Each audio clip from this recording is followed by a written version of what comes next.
Anil please, যা বলার একটু তাড়াতাড়ি বলবে, আমার হাতে অত সময় নেই। অনেকদিন পরে তোমার গলায় এই গানটা শুনলাম। আজ জ্যোৎস্না রাতে সবাই গেছে বনে। খুব ভালো গাও তুমি এই গানটা মেঘ। Thank you. থ্যাংক ইউটা আমি দেবো মেঘ। এই যে তুমি আমাকে ডাকলে, তুমি আমাকে তোমার ঘরে বসতে বললে, এটার জন্য থ্যাঙ্কস। আমি ভেবেছিলাম তোমার কোনো ইম্পর্ট্যান্ট কথা আছে আমার সঙ্গে, তাই অন্য কোনো কারণে আমি তোমাকে ডাকিনি। মেঘ, কাল থেকে তোমার আর ইউনিভার্সিটি যাওয়ার নেই, তাই না? তুমি আর কোনোদিন ইউনিভার্সিটিতে যাবে না, ক্লাসও করবে না। একটা অধ্যায় কত তাড়াতাড়ি শেষ হয়ে গেল।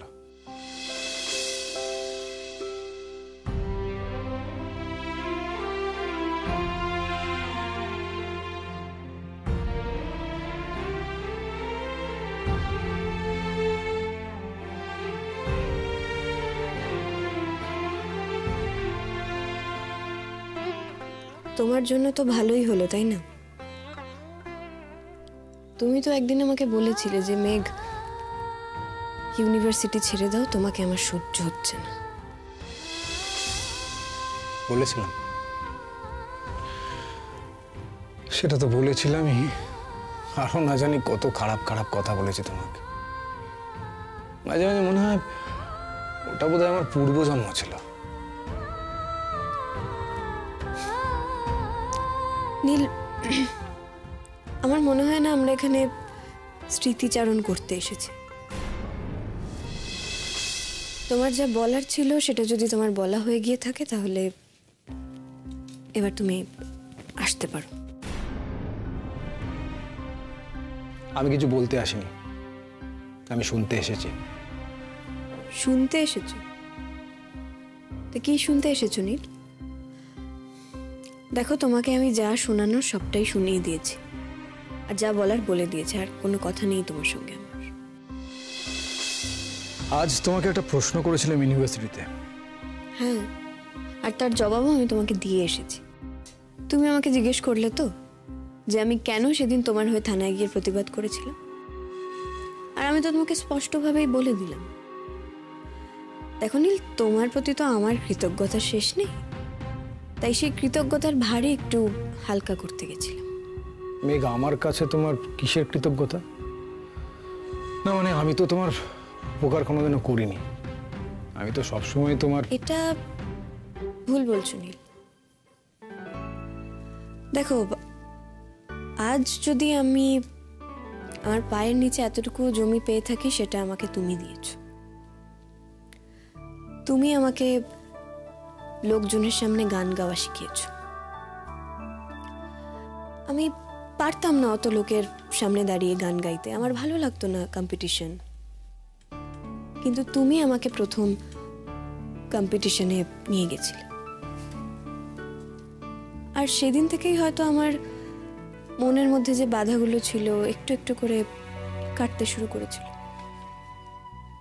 আর সেখান থেকেই হয়তো আমি ইউনিভার্সিটিকে রিপ্রেজেন্ট করার সাহস পেয়েছি। সেখান থেকেই আমি গুরুজিকে পেয়েছি, যে আমাকে আমার জীবনে গাইড করবে। আর সেখান থেকেই পেয়েছি আমি আমার বন্ধু জিষ্ণুকে, আমার গানের জগতের সঙ্গী হিসেবে। সেই জন্য তুমি আমাকে কৃতজ্ঞতা জানাতে চাইছো? না, আরো অন্য অনেক কারণই আছে, কিন্তু বললে তোমার খারাপ লাগবে। তো বলো, আজকে আমি শুনতে চাই। কি বলো? কি বলো তো? এতদিন ধরে তুমি আমাকে যত অপমান, যত অসম্মান করেছো না, সেটা আমাকে একজন নরম মানুষ থেকে একজন শক্তপোক্ত মানুষ করে তুলতে সাহায্য করেছে। এখন আমি অত ভয় পাই না, অত ঘাবড়ে যাই না, আগের মতন অত সবার কথায় কাঁদিও না। সকলের অপমান অসম্মান আগের মতন আমাকে অত আর কষ্ট দেয় না। আমি এখন শিখে গেছি নীল, যে মানুষকে শক্ত হতে হয়, দারুণ শক্ত, তবে গিয়ে জীবনে এগোনো যায়। আর আমি এখন সেটাই হচ্ছি, আরো হব। এবার তুমিই বলো, আমার এই এত পরিবর্তনের জন্য আমার কি তোমার উপর কৃতজ্ঞ থাকা উচিত নয়?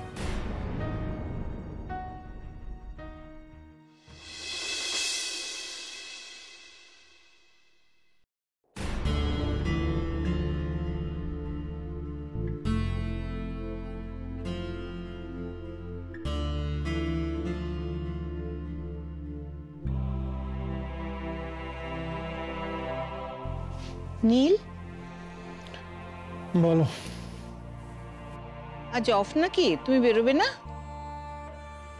হ্যাঁ, ওই আমাদের হেড অফ দ্য ডিপার্টমেন্টকে জানিয়েছি, সিক লিভ নিয়েছি।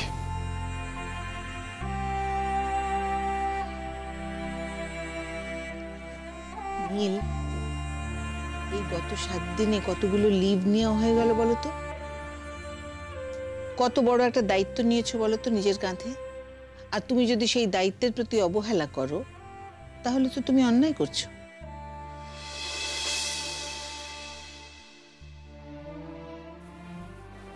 আসলে আজকে ইউনিভার্সিটি যেতে ভালো লাগছিল না।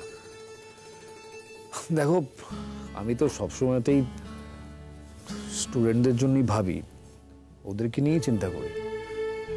এই যে ওরা 4টে সেমিস্টারের জীবনটা আমাদের সঙ্গে কাটায়, আমি সবসময়তেই ভাবি যে সেটাকে কি করে এনরিচ করে তোলা যায়।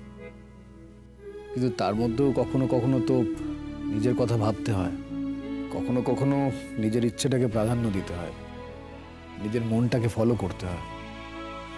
দেখো মা, আমি যদি আজকে ক্লাসে যাই তাহলে আমি ওদেরকে ভালো করে পড়াতে পারবো না, আমার মন লাগবে না।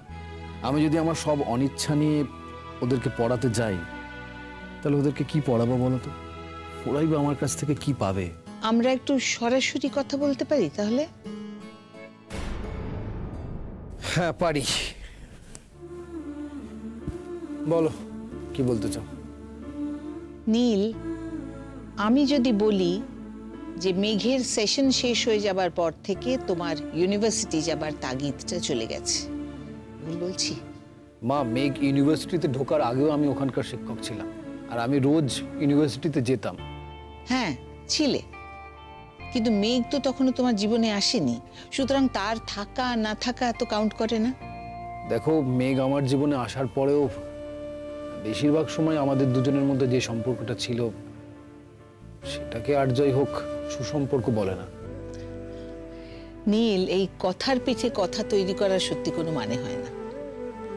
তুমি যদি এই সহজ সত্যিটা অস্বীকার করো যে আজকে মেঘ ইউনিভার্সিটিতে আসছে না, সেটা তোমাকে ইউনিভার্সিটি যেতে ডিমোটিভেট করছে, ডিসকারেজ করছে, তাহলে আমি বলবো তুমি কিন্তু নিজের কাছে নিজেই সত্যিটা গোপন করছো। এটা কিন্তু তোমাকে বেশি দূর নিয়ে যাবে না, কোনো সমস্যার সমাধান করবে না এটা। আমি যদি স্বীকার করি হ্যাঁ, মেঘ আমার ইউনিভার্সিটিতে আর ক্লাস করতে আসবে না, এই ভাবনাটা আমাকে ডিমোটিভেট করছে ক্লাসে যাওয়ার। আমার মনে হচ্ছে আমি তো একবারের জন্য ওকে দেখতে পাবো না কখনো। আর এটা ভাবলেই আমি কোনো কিছু করতে বা কোথাও যেতে কোনো কিছুতেই কোনো উৎসাহ পাচ্ছি না। আমার না ভালো লাগছে না কিছু করতে। তাহলে বলো, তুমি কি বলবে? যে কতদিন চলবে এটা? মা, আমি জানি না, বিশ্বাস করো, আমি জানি না। আমি ক্লাস করাবার চেষ্টা করছি, আমি তো কালকেও গেছি ক্লাসে। বুঝলাম, কিন্তু এটার সমাধান কি? নীল, মেঘের প্রতি আমাদের গোটা পরিবার, তুমি, আমি, আমরা সবাই অন্যায় করেছি, এবং এতটাই অন্যায় করেছি যে ওর পক্ষে আমাদের মাফ করাটা কঠিন হয়ে দাঁড়াচ্ছে। দেখো, এতে তো কোনো সন্দেহ নেই যে মেঘ তোমাকে ভালোবাসে, অন্তত তোমাকে ভালোবাসতো। কাজেই এই বিচ্ছেদে সেও যে খুব সুখে রয়েছে, এটা আমার মনে হয় না। কিন্তু তাও সে বিচ্ছেদটাকেই প্রেফার করছে। আমরা সকলে তো চেষ্টা করছি আমাদের নিজেদের মতন করে তাকে ফিরিয়ে আনতে, কিন্তু সে তো রাজি হচ্ছে না। তুমি চেয়েছো ডিভোর্সের পিটিশন তুলে নিতে, মেঘ অপোজ করেছে। তুমি মিথ্যে বলে ওর কাছে ছোট হয়েও ওকে ফেরাবার চেষ্টা করেছো, ও মানেনি। আমার এবার মনে হচ্ছে যে ওর এই না মানার ডিসিশনটাকে আমাদের রেসপেক্ট করা উচিত। কি বলছো তুমি মা? হ্যাঁ, আমি ঠিকই বলছি। নীল, তোমার নিজেকে বোঝানো দরকার যে মেঘ তোমার অতীত, তোমার জীবনে ভালোয় মন্দয় মিশে থাকা একটা অতীত, যাকে তুমি হয়তো ছুঁতে চাও, কিন্তু হয়তো তুমি তাকে আর কোনোদিন ছুঁতে পারবে না। এই যে মেঘ তোমার জীবনে আর কোনোদিন ফিরে আসবে না, এটা তোমাকে মেনে নিতে হবে। জীবনে তোমায় এগোতে হবে তো। জীবনটাকে তো ওই ঘেরাটোপের মধ্যে আটকে রাখা যায় না। জীবনটা তো বহমান, তার গতিকে যদি তুমি আটকাবার চেষ্টা করো তাতে সমস্যা আরো বাড়বে। আমার না কেমন ভয় করে মা, ভয় করে। মেঘকে ছাড়া আমি আমার বাকি জীবনটা কি করে কাটাবো বলো তো? আমি কি করে পারবো মেঘকে ছাড়া বেঁচে থাকতে? পারবো না, আমার কিছুতেই পারবো না।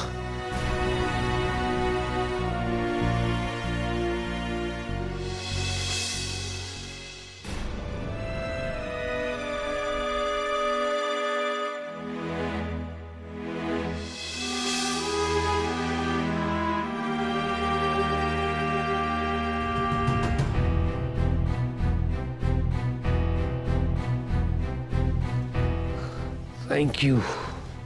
তোমাকে যে মেসেজ করলাম জবাব দিলে না যে? কি মেসেজ? মেঘের প্রোগ্রামের ব্যাপারে। ও যাওয়ার ব্যাপারে আমার একটুও মত নেই। অত দূরে গিয়ে গান গাইবার কি দরকার বলো তো? এত দূরে মানে রায়চকে? হ্যাঁ, ওই অত দূর, জায়গাটাকে ঠিক চিনি না, তারপরে মাঝরাত হবে ফিরতে।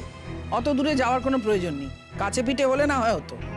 মা, এর আগে তো অনেকবারই মেঘ মাঝরাতে ফিরেছে, কই আগে তো কিছু বলনি। তুমি চুপ করো, সব ব্যাপারে তোমাকে কথা বলতেই হবে না?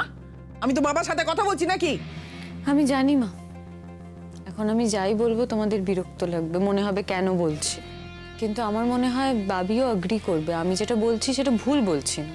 আর বাবি, ওরা যে কথাটা বলেছে সেটা খুবই ভ্যালিড কথা, মানে আমার তো খুবই সেন্সিবল লেগেছে। কি বলেছে ওরা? আগে তুমি চাটা খাও তো, চাটা ঠান্ডা হচ্ছে, খাও। হ্যাঁ, কি বলেছে ওরা? বলছিল রায়চক আর কত দূর, কাছেই তো। এই যে ধরো সামনে যখন মেঘ কলকাতার বাইরের শহরগুলোর থেকে ডাক পাবে ফাংশনের জন্য, প্রোগ্রামের জন্য, যেরকম ধরো মুম্বাই, ব্যাঙ্গালোর, চেন্নাই, তখন তো যাবে। তখন কি ও দূর বলে যাবে না? হ্যাঁ, ঠিকই তো বলেছে। তার মানে মেঘের এই প্রোগ্রামে যাওয়ার ব্যাপারে তোমার কোনো আপত্তি নেই? না, আমার কেন আপত্তি থাকবে? মানে আপত্তি করার মতন কিছু পাচ্ছি না। বাহ, চমৎকার। তাহলে আর আমার কি বলা থাকতে পারে বলো? মা, তুমি এরম করলে মেঘের ক্যারিয়ার এগোবে কি করে বলো তো? ও কি শুধু একটা নর্মাল কলকাতার আর্টিস্ট হয়ে থেকে যাবে? আমি একটা কথা বুঝতে পারছি না ময়ূরী, মেঘের কেরিয়ারের ব্যাপারে তুমি হঠাৎ এত উৎসাহ দেখাচ্ছ কেন?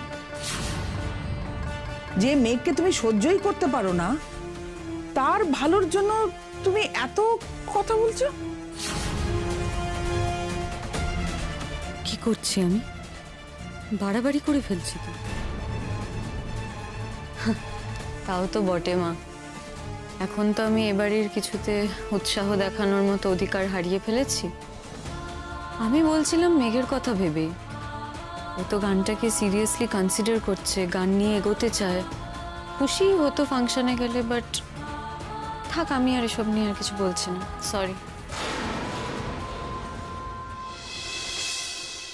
এইভাবে ওকে না বললেও তো পারতে। আমার খুব ভয় লাগে জানো, সব সময় ভয় লাগে। হয়তো ও স্বাভাবিকভাবেই কথাটা বলেছে, কিন্তু কিন্তু ও এত কাণ্ড ঘটিয়েছে, ওর মাথাটা এত ভুলভাল চলে না, ওর এই স্বাভাবিকভাবে বলাটাই আমার কিরকম অন্যরকম বলে মনে হয়। এত ভয় পেও না।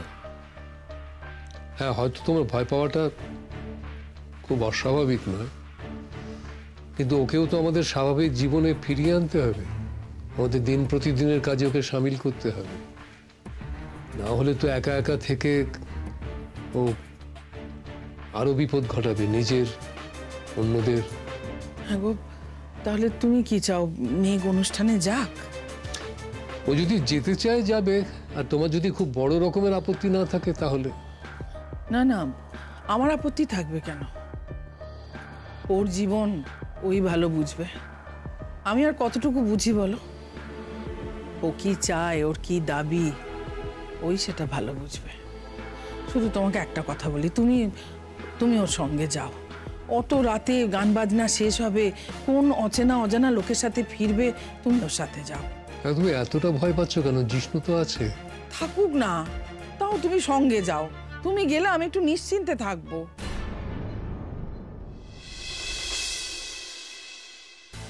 এদিক থেকে ক্লিয়ারেন্স হয়ে গেল, বাবির যাওয়াটাও মনে হচ্ছে হয়ে যাবে।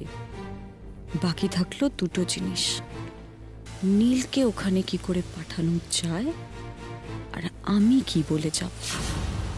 ভাবতে হবে, উপায় কিছু তো বের করতেই হবে। তোমার যে এত কিসের যে অস্বস্তি হচ্ছে আমি কিন্তু কিছু বুঝতে পারছি না। আমার তো ওদের কোনো প্রবলেম বলে মনে হলো না, আর গুরজি তো যেতে বললেন। কিন্তু যাই বলো জিষ্ণু, আমার না তাও মনের মধ্যে কেমন একটা খচখচ করছে। আমার ঠিক মানে ইচ্ছেই করছে না যেতে। উফ, এই অযৌক্তিক কথাগুলো বলো না, ছেলেগুলো যথেষ্ট ওয়েল বিহেভড। ওটাই তো সমস্যা, একটু বেশি ওয়েল বিহেভড। উফ, তোমাদের মেয়েদের না এই মুশকিল, জানো তো। তোমরা মনে মনে সব কিছু একটা মাপদণ্ড তৈরি করে রাখো, বুঝলে? তার এদিক থেকে ওদিক হলে সবাই ফেল।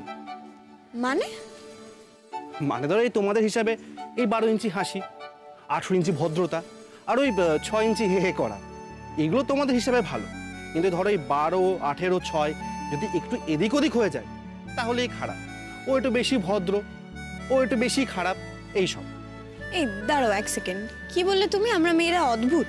মানে না না, সব কিছু না, কিন্তু অনেকটাই।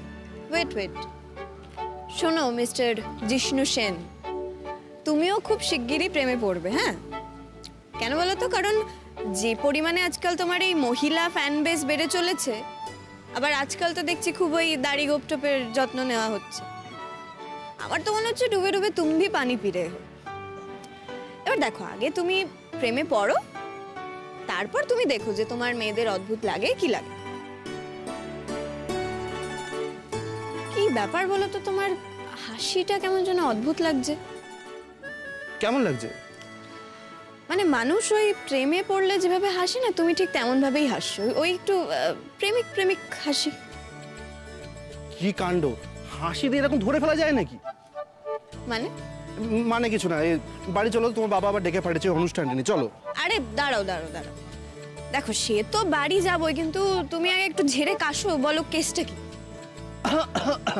এ নাও, ঝেড়ে কাশলাম। কিছু বুঝলে? এই জিষ্ণু, বলো না মেয়েটা কি? কোন মেয়েটা? এই জিষ্ণু, দেখো আমার থেকে কিন্তু তুমি চেপে যাবে না, বলো না কার সঙ্গে প্রেম করছো, মেয়েটা কি? কি মুশকিল! আরে কোথায় প্রেম করছি? আরে এই তো তুমি বললে। হ্যাঁ, আমি আবার কি বললাম? তুমি বললে না যে হাসি দিয়ে সবকিছু এভাবে ধরে ফেলা যায় কিনা, মানে আমি তো ধরেই ফেলেছি। তাই? এই জিষ্ণু, এটা কিন্তু ঠিক না। দেখো, আমার জীবনের সমস্ত ছোট বড় ব্যাপার সবকিছু তোমাকে জানিয়েছি, আমি সবকিছু শেয়ার করেছি, সবটা তুমি জানো। এদিকে তুমি আমাকে কিছুই শেয়ার করো না, কিছুই বলো না, এটা কিন্তু ঠিক না। আরে শেয়ার করার মতো তো কিছুই নেই, তো শেয়ারটা কি করব? না না, আমি বুঝেছি। আসলে কি বলো তো, আমি তোমাকে বন্ধু ভাবি তাই সবটা বলে দিই, কিন্তু তুমি তো আমাকে বন্ধু ভাবো না, তাই কিছু শেয়ার করো। যেদিন বলার মতো জীবনে কেউ আসবে, সবার আগে আমি তোমাকেই বলবো মেঘ। প্রমিস? প্রমিস। চল।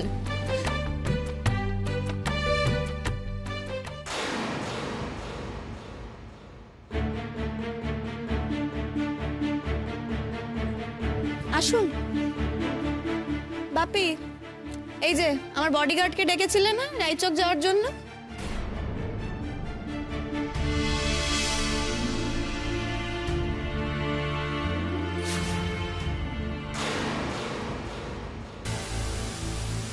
কেমন দেখলে? কি বুঝলে? নীল, তুমি এবার থেকে ব্যাক বেঞ্চের হয়েই থেকে গেলে। ওরা রায়চকে প্রোগ্রাম করতে যাচ্ছে একসঙ্গে, শুনলে তো? সেখানে নাকি জিষ্ণু তোমার বউয়ের বডিগার্ড। এখানে সবার সামনে হাতে হাত রাখছে, ওখানে গিয়ে দুজনে একই রেজর্টে উঠবে।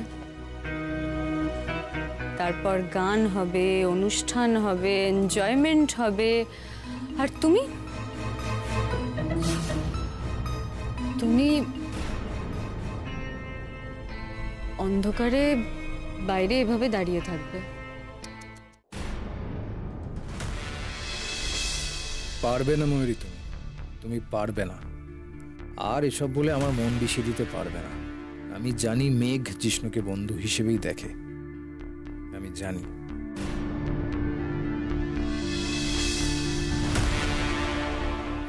নীল, এত সহজে কেউ ক্রনিক অসুখ থেকে সেরে উঠতে পারে না। তুমিও পারোনি। সন্দেহ তোমার হবেই হবে। তুমি ওদের সন্দেহ করতে বাধ্য।